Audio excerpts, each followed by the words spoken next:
Merci, Monsieur le Président. Je suis heureuse de poursuivre le débat au sujet de l'accord de libre-échange Canada-Corée et le projet de loi C-41 qui porte mise en œuvre du traité. Je suis heureuse que le Parti vert du Canada puisse indiquer sa position. Nous n'allons donc pas appuyer ce projet de loi. Je peux vous expliquer la raison fondamentale expliquant ce choix et je parlerai des détails par la suite. Du point de vue fondamental, le Parti vert du Canada n'appuiera jamais une entente comportant une disposition concernant les différences entre les investisseurs et les États. Nous pensons que c'est antidémocratique. La notion voulant qu'on permette à un investisseur ou à une société d'un autre pays d'avoir des droits supérieurs aux entreprises canadiennes devant les lois canadienne, que ce soit au niveau municipal, provincial ou fédéral, est selon nous insultant. On en a vu un exemple dans l'ALENA et je vous dirai un peu plus tard pourquoi nous sommes contre ce mécanisme de règlement des conflits opposant les investisseurs et les États. Je dirais également que dans l'accord de libre-échange Canada-Corée, nous pensons que le Canada manque sa chance d'établir un accord plus équilibré. Au sujet de la Corée du Sud, je peux vous dire que c'est une grande économie qui a été bâtie à la suite de l'effondrement provenant de la spéculation dans le domaine des devises, dans l'échange également de devises qui a créé un effondrement plutôt et qui a créé ensuite le tigre asiatique. La Corée a été en mesure de rebâtir son économie, une économie qui est championne de l'économie verte, les technologies écologiques, et donc on peut admirer ce que fait la Corée du Sud. Alors, ce que je dis plutôt au sujet de cet accord de libre-échange, ça ne veut pas dire que la Corée du Sud n'est pas une démocratie très impressionnante. Notre difficulté réside dans la façon plutôt dont cet accord de libre-échange sera appliqué. Nous sommes d'accord avec les préoccupations du secteur automobile du Canada. Le PDG de Ford et d'Unifor, qui représentent les travailleurs, ont indiqué que cela va augmenter les déséquilibres commerciaux. Mes collègues ont déjà mentionné Unifor et d'ailleurs, je veux souligner les points de vue du président de Ford Motor Company of Canada, Diane Craig.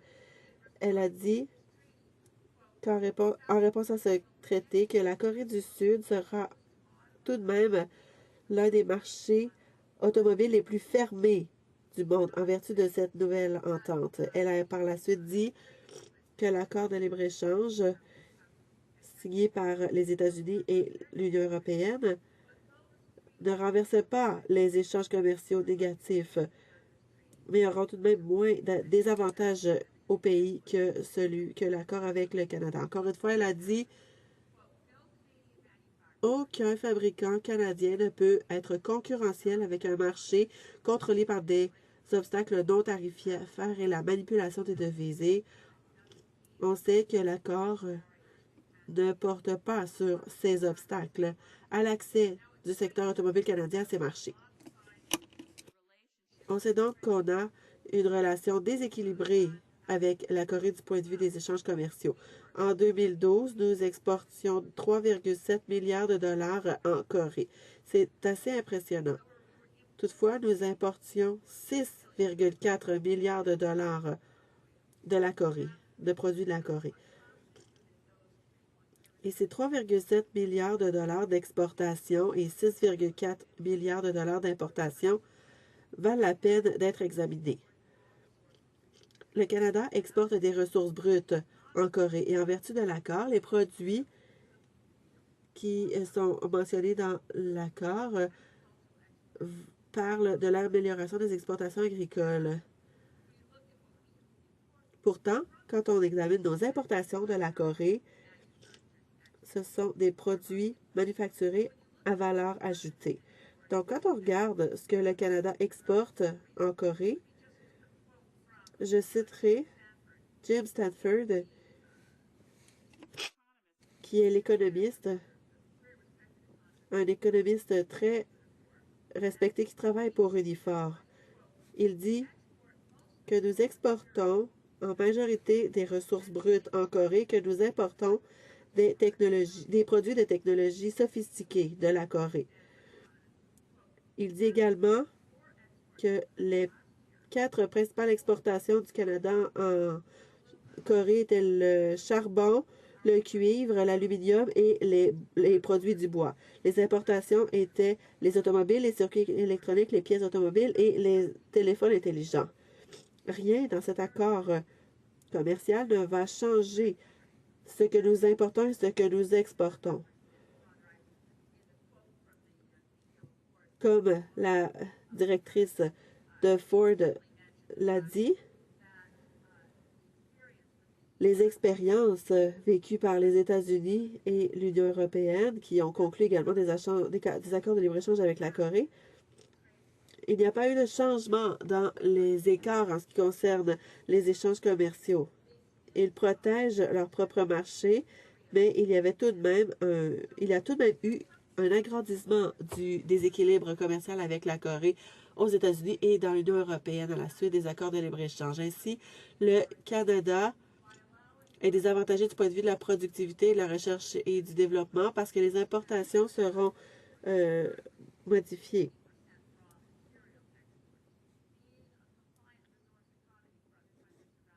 Le fait d'être des économies axées sur les ressources ailleurs dans le monde, ce n'est pas un avantage pour nous et sûrement pas dans le secteur manufacturier. Pour ce qui est des accords concernant le règlement des conflits opposant les investisseurs et les États, comme je l'ai dit, ils peuvent avoir des effets pervers, mais ça dépend des pays avec lesquels nous négocions. Il est important de noter qu'au sujet de l'accord de libre-échange Canada-Corée, nous avons la possibilité de voter et de l'adopter à la Chambre des communes. L'un des accords les plus dommageables négociés par le gouvernement du Canada, c'est-à-dire l'accord d'investissement Canada-Chine, il n'y a pas eu de débat ni de vote et aucun projet de loi n'a été envoyé en comité. C'est parce qu'il ne s'agissait pas d'un accord commercial, mais plutôt d'un accord d'investissement. Et maintenant, ça a été ratifié et ça donne à la République populaire de Chine la possibilité de nous ordonner essentiellement de changer nos lois, que ce soit à l'échelle fédérale, provinciale ou municipale, et c'est d'ailleurs exécutoire pour 31 ans. Pour ce qui est des accords de libre-échange qui comportent des dispositions concernant le mécanisme de règlement des différends opposant les investisseurs et les États, on voit que ça réduit les avantages et on a d'ailleurs à cet égard l'accord économique et commercial global avec l'Union européenne. Nous allons d'ailleurs nous y opposer, mais c'est assez différent. Si l'accord économique et commercial global est adopté, les séances de médiation elles-mêmes seront ouvertes au public. Dans le cas de l'accord de libre-échange Canada-Corée, nous donnons avis public au fait qu'il y a des procédures. C'est ce qui se passe également en vertu des autres accords bilatéraux d'investissement que nous négocions. L'ALENA, tout comme l'accord avec la Chine, n'a absolument aucune transparence, mais la ECG dit que ces mécanismes seront ouverts au public et tous ceux qui sont intéressés pourront présenter des preuves et participer au processus. C'est complètement le contraire de ce qu'on voit avec l'accord avec la Chine. Pour ce qui est de l'accord de libre-échange Canada-Corée, les dispositions investisseurs-États se retrouvent à peu près au milieu. Ils ne sont pas aussi pervers et ils ne nous lient pas non plus pendant 31 ans comme l'accord avec la Chine, mais ils ne prennent pas de mesures toutes spéciales pour permettre aux gens qui s'opposent à ces mécanismes de s'exprimer clairement. On l'a vu en Allemagne, entre autres. Mais l'accord de libre-échange Canada-Corée inclut tout de même des mesures concernant les administrations municipales, provinciales, fédérales et même les organismes non gouvernementaux. Ainsi, encore une fois, on ouvre la porte à des poursuites qui pourraient nous coûter des milliards de dollars venant de la Corée. Le Parti vert va voter contre ce traité et j'incite les autres députés à la Chambre qui se préoccupent des incidences de ce traité de se joindre à nous, peu importe leurs instructions. Merci, Monsieur le Président. Avant de passer à la période de questions et commentaires, le leader du gouvernement à la Chambre a la parole. Il n'y a pas eu d'entente au terme du paragraphe 78-60 au sujet du projet de loi C13, la loi sur la concurrence. En vertu du règlement, je donne avis qu'à la prochaine séance de la Chambre, le ministre proposera une motion prévoyant pour les délibérations à cette étape un certain nombre de jours ou d'heures. J'apprécie l'avis du leader à la Chambre du gouvernement. Questions et commentaires? L'honorable député de Kingston et les îles. Merci, Monsieur le Président. J'aimerais poser à ma collègue du Parti vert une question au sujet de l'opposition de son parti à l'égard des mécanismes de règlement des conflits opposant les investisseurs et les États. Dans ma circonscription, j'ai un avocat qui se spécialise dans le règlement de ces conflits, la rédaction des traités. On essaie de comprendre cette question et on semble mettre l'accent sur le fait que les entreprises canadiennes ont besoin de cette protection dans les autres pays et que de façon globale, le Canada est probablement avantagé par ces accords. On indique également que si on examine tous les dommages qu'a dû verser le Canada et qu'on élimine, par exemple, le règlement Abitibi-Bowater, puisque des actifs ont été expropriés par le gouvernement de Terre-Neuve-et-Labrador, on constate que ça ne représente que 20 millions de dollars. Il faut mettre ça dans un contexte de 600 milliards de dollars d'investissement étranger au Canada. Donc, c'est un 130 millième.